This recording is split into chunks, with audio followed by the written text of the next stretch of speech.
I'm starting to realise this story is a little bit like Yellowstone. I'm up to season 2, episode 1. This season is all about systems I've developed with Ballina RDA after 11 years of volunteering.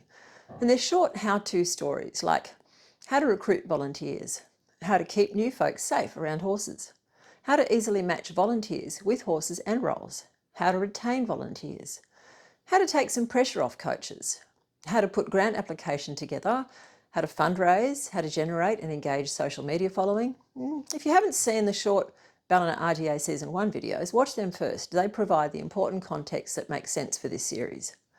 It was glaringly obvious to me after the strategic planning process that having enough volunteers was a critical key to achieving any of the goals, so I started there. Recruiting, training and keeping volunteers was obviously essential. Aside from horse folks and administration roles, Ballina Centre also needed people to mow, slash, garden and maintain the property. Not every centre is the same, of course. I'm just sharing what I've worked out here from personal observation and experience. And I could be wrong. Like all of us, I'm still learning. At Ballina RDA, volunteers generally fall into 3 broad categories. There were the retirees, who are experienced horse folks but don't have horses in their lives anymore, or have their own horses but don't ride them. Then there were adults of varying ages and fitness levels who were thinking about getting into horses for the first time, or maybe returning to horses after a longish break, maybe having lost their confidence. Lastly, there were the youngsters, 12 to 15-year-olds who'd love to have horses but couldn't afford them.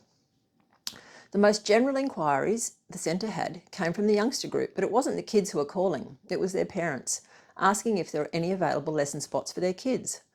They could only attend Saturdays and all our lessons were full.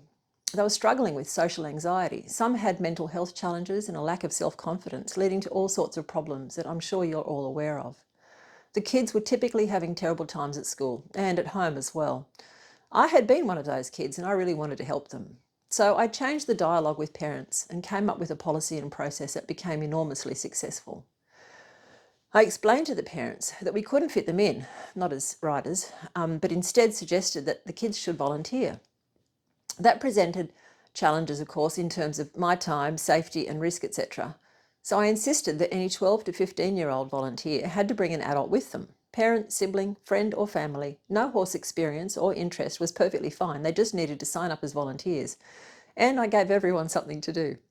I buddied up our experienced volunteers with the newbies, which naturally formed mentor relationships. To start with, the adult bringing the kid, usually anyway, hung around, almost always, just watching, encouraging and supporting them until they settled in. That program led to the most wonderful outcomes.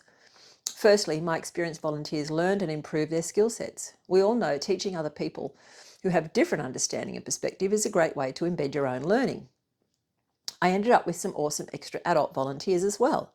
They had zero interest in horses, but would happily clean tack, tidy toys and step into lessons to reset games, open gates or be spotters in the arena if I needed them. Those parents sometimes love mowing or gardening, admin work, etc. They joined the committee and organised working bees. All of this fundamentally supported participants, volunteers and the community. Other great things came from this policy as well, kind of unexpected ones. The kids and their adult, usually a parent, had something in common to talk about that wasn't school or work. They also talked to each other in the car on the way to and from the centre. I didn't make a no phone policy. I didn't have to. I just gave anyone with a phone in their hands a job to do. Parents and kids were rebuilding relationships right at that time when they were most needed. The teen years are so vulnerable and so many kids go off the rails at that time. Positive role modelling was also happening everywhere. This policy got kids off their screens and taking on responsibilities. The other 2 volunteer groups needed a different approach and retention was the biggest challenge. Check out what Ballina did about that in the next video. Thanks for watching.